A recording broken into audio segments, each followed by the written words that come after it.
today, it's one of the things I get asked a lot is how to actually get a renovation business off the ground. And there are a number of layers. Like people think, okay, I really like to renovate and I'm actually really good at it, which is awesome. But like, how do you take it from just being good at doing something and doing one renovation every blue moon to being able to renovate on a more consistent basis, which might mean renovating for your own place, as well as renovating for other people who need some help? The truth is that renovating, you might take it for granted because you're good at it, and you might take your creativity for granted because you can match your tiles and your floorboards and you love doing mood boards. But the truth is there are so many people who are absolutely daunted with the prospect of having to renovate their own home. When you're starting your business or when you're in the renovation business, one of the best things you can do is to start looking at growing that business. And one of the ways of growing that business is by building your connections. So part 3 of your renovation business is building your connections. So the roadmap ahead, what does it all look like? The first thing you need to do is not be generic about what you offer. If you're going to go and renovate for other people, what you don't want to do is say, hey, I can do this and I can do that and I can do this and I can do that. Like, you really have to start in a corner. You have to think about the things that come easiest to you. You have to play to your strengths. So discover your own niche, like work out what it is you want to lead with. What's your leading foot? Now, that doesn't mean that you can't develop other things and get other people in to help you with other things, but you need to work out, like, identify that one thing where you really think you could take to the marketplace and make a difference, and that people will be drawn to discover and find you and want to work with you with. So that's the first thing.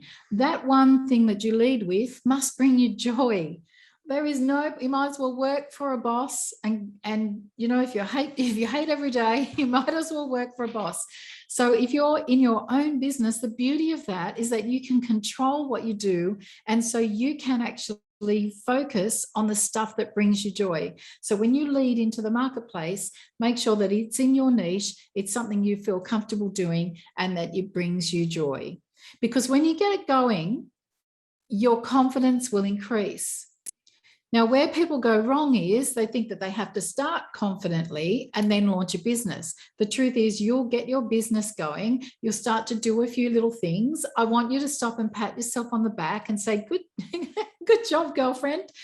Like, really stop and embrace how you feel, and allow other people's compliments to come in. When they say great job, say thank you, and not, oh no, it was nothing, you know, I just did blah, blah, blah. Don't make apologies. Say thank you and breathe it in. I want you to increase your confidence from where you start, and just gradually grow that confidence along the way.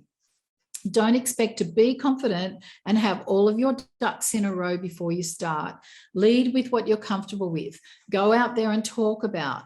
Go back and have a look at last week's episode. If you haven't already had a look at it on YouTube, they're one after the other. So go back and take a look at, you know, establishing your credibility and what that involves too. So when you're leading with something you enjoy doing and you're good at it, and then you start to get confident, then it just creates ease. And when things are easy, then you want to do more of them. And every day is a joy, because you're not kind of battling all the time inside yourself and battling to kind of, you know, muster up the courage out in the car to go and see that client. So when you're at that point, you have complete control. And the other thing is, when you're at that point where you have a lot of work coming your way, you also have control over how much you take on. You can work as much or as little as you like. You can say no to people when you're talking to them, talking to clients. If you get the feeling, those red flags, that they mightn't be a great fit for you, you're allowed to say no.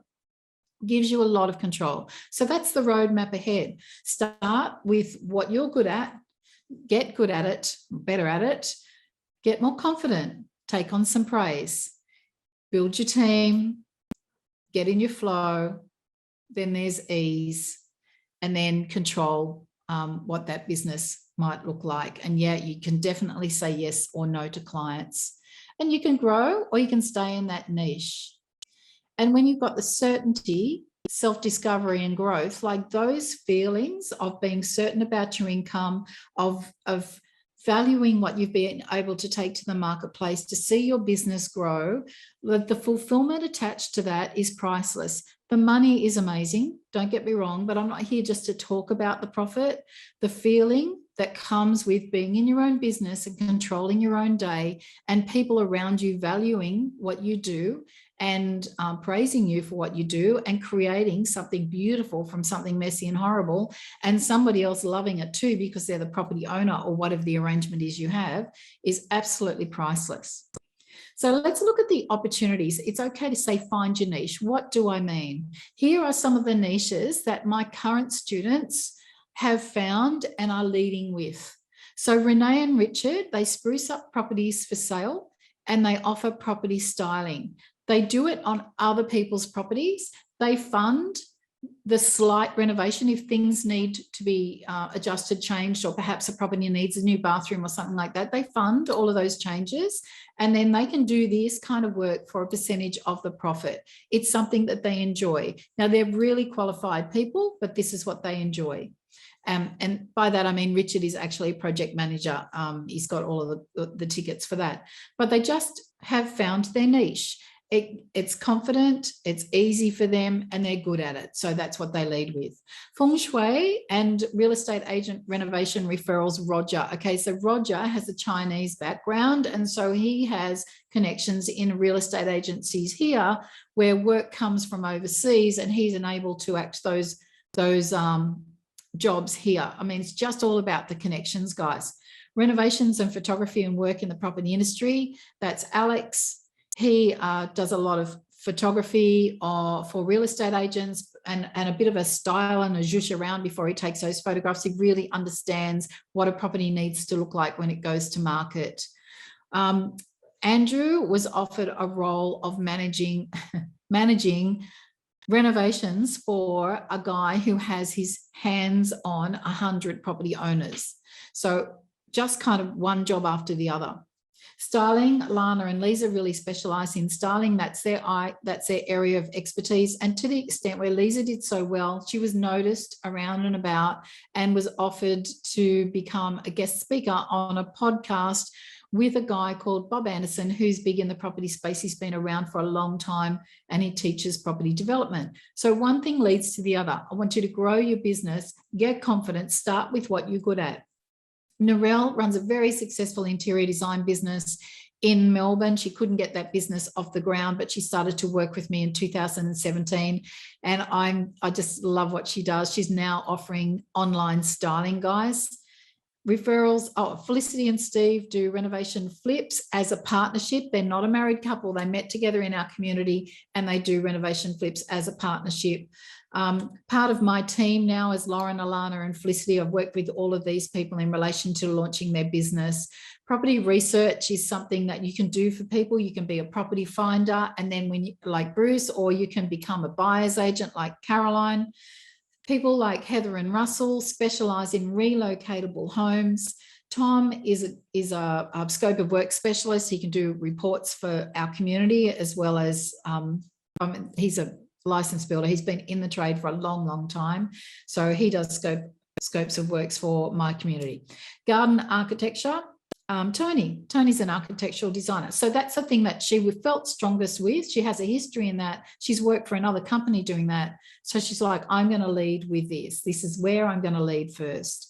Color design is Rachel. Rachel's worked for, should I say that? I probably won't say the company. I won't say the company. Anyway, she's been their colour designer for a long time, a major paint company here in Australia. So it was natural for her to go out on her own with colour design. In relation to facade designs and renders, like those online renders, so people can look at what the before property is, like they've got their photograph of a property, and then afterwards they can see what it's going to look like before they start the renovation, and they can say, yes, I really like that, or replace that plain wall with a stone wall, or whatever. So it's really nice to have that visual, and that's what Jennifer specializes in. An interior designer and renovation Philippa did a gorgeous art deco an apartment in Bondi on behalf of someone who contacted me and wanted to be connected to someone with these skills. So Working with me, the opportunity is massive, but the opportunity is there for yourselves if you wanted to get going in a renovation business. And let's talk about the third C for today, which is connections. How does all of this evolve? Firstly, clients. Start to connect with clients. Do your best work for clients. Find clients. Talk about at the barbecue what it is that you do very well, what it is that you can offer the marketplace. You can dip your toe in the water just through conversations. People will say, hey, come and help me with my house. I really need help with blah, blah, blah. Like say kitchens. If you've just done a kitchen in your house and it's beautiful, your friends will have noticed and they'll say, hey, I don't want to organize all that kind of stuff myself. Can you come shopping with me? I don't know anything about stone bench tops. I don't know anything about flooring. I haven't done flooring in 10 years. And if you can be that person to help them, then you can be paid for that because there's value in what you bring to the marketplace. So again, many of us just don't value what we have. So clients, start to get your connections going, get clients and do great work for them. Usually it's starting with someone that you know that needs your help, or just being astute and alert to say, yeah, I can do that if somebody mentions that they need a helping hand, and then you get that one client. Now, when you get that one client, you do a really, really good job with that one client. They tell one person, that they tell somebody else, they tell someone else. People love to see a good reno, so everyone wants a conversation around how it started, who did it, what the budget was, and all that kind of stuff. Real estate agents and buyers are part of your team, so connect with all of the real estate agents and the buyers in your area and make sure that they know what you're capable of. I want you to start thinking strategically about who to connect with to help grow your business, strategic partners. And get your trade team organized. So if somebody says, yes, we've got work for you, you can actually get your trade team, you can start doing some work for somebody or alongside somebody. Therefore, once you get sorted with that, then you can scale. You hear of people doing more than one renovation, 2, 3, and rolling from one to the next. And it's because they've found a great team. They've worked to establish that team. Takes a little bit of work in the first place to sort that out. But once you establish a great team, then you can really scale. Think about your network. When you go into a shop, hi guys, I'm just looking at all the comments. Hi guys, thanks for joining me. When you're in your network, think about growing your network. When you're in a shop, meet those local suppliers and don't just ask about product. While you're asking about product, let them know what you do. Because in shops, tile shops, flooring shops, carpet shops, tap shops, basin shops, vanities, local hardware shops. I'm well known in Bunnings. If I stand at the counter and somebody's asking about a paint color, the guy behind the counter says, ask Belinda. If I'm in there just buying something, go ask that lady over there. Like, I've built a network. People know what I do. So your network, you should build a network. Let people around you know what you do. Be open about what you do. All right. So our team, we kind of can get you going in a business if you want to take your life to the next level, really we can. We've got website design, brand experts. We're into marketing, sales resources, design documents so that you can just do a design for someone, put your mood boards together and all that kind of stuff and templates. We have that in-house. It's really important, if you want to take anything to the next level, that you be surrounded by people who are doing it. We've supported the startup of over 25 independent businesses inside Renovation, our mastery group. We can get you there fast in 3 to 5 hours a week if it's something that you're interested in. We've made mistakes so you don't have to. We've got a large network at our fingertips now collectively as a group. We've got buying power, we've got renovation safeguards, we've got that going on as a group now. We've been established for quite a few years. And we also have experience, or me in particular, in blogging and in sponsorships, in doing some design work, in consults, in all the terms and conditions and the correspondence that goes back and forth. In shopping, I love shopping. My best days are when a client says, hey, can you help me go and pick some tiles? and I go out with a client, we have lunch, they usually pay for lunch. And, you know, the payment really is like a minimum of $80 an hour for that kind of stuff. You could charge whatever you like. When people really value what you bring and they respect your expertise above theirs, then they will pay you whatever you want per hour, or you can quote per job. I also get free stuff delivered at my door right now, and I can kind of guide you in relation to getting free stuff for your reno. All right, so building connections is really important. Don't be shy about your capabilities. Don't think that you have to be confident when you start. Confidence grows. You just need to have at your fingertips people that you can ask to lead you through your first job and your second job and your third job. Guys, if you're keen to learn to renovate for a living, either on your own house or on somebody else's place, and get a whole bunch of clients, the same as an interior designer does, right?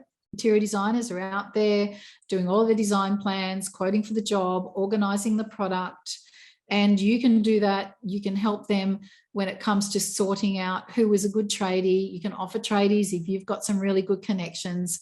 Again, you know, you can be very, very useful out there in the marketplace. So I urge you that if it's inside of you that this is something that you want to do, you just don't let this sit. So book a call, renovateandrealestate.com.au/call. I like talking to people, so you won't be wasting my time. However, I've got an event this weekend and I just don't think I've got any free spots in my calendar for this week. But after Sunday, I'll book you in after Sunday. Like I said, if you just feel like by going to work for someone else, you're not living your truth and you're not doing what you always wanted to be doing, or, and these are some of the people I've worked with, you've done one of those interior design courses or styling courses, and you realize at the end of the course that getting work is not as easy as you thought that it would be, and you just want to make the leap into your own business, but you can't get it off the ground, you are my perfect student. So connect with me, book a call. All right. Thanks, guys. Thank you for those who are listening. All right, guys. Cheers. Bye.